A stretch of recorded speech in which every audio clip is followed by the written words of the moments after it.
Deux audiences dans la matinée accordées par le président de la République Alassane Ouattara ce jeudi 5 juillet 2012 au palais présidentiel.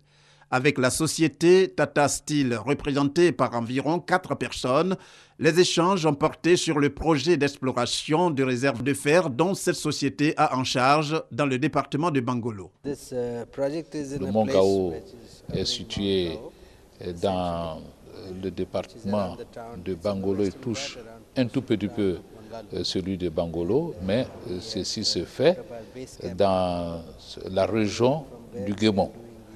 Alors, c'est une zone qui couvre à peu près 800 km². C'est la phase où ils ont terminé l'exploration qui a porté quand même sur un échantillonnage de l'ordre de 10 000 mètres de carottes, de fourrage.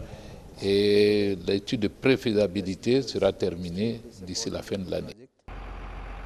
Avant la société Tata Steel, c'est une délégation d'hommes d'affaires japonais qui a échangé avec le président de la République, Alassane Ouattara. Ces hommes d'affaires japonais sont venus informer le chef de l'État de leur retour en force en Côte d'Ivoire après la crise. Nombreuses étaient les entreprises japonaises qui avaient leur bureau dans ce pays avant les conflits.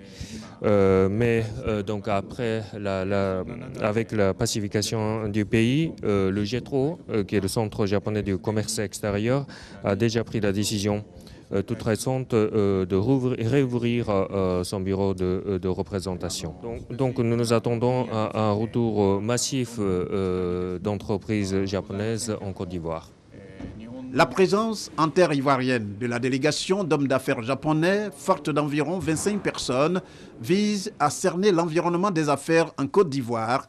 L'objectif, c'est de contribuer à la relance de l'économie ivoirienne par la promotion des relations commerciales entre les deux pays.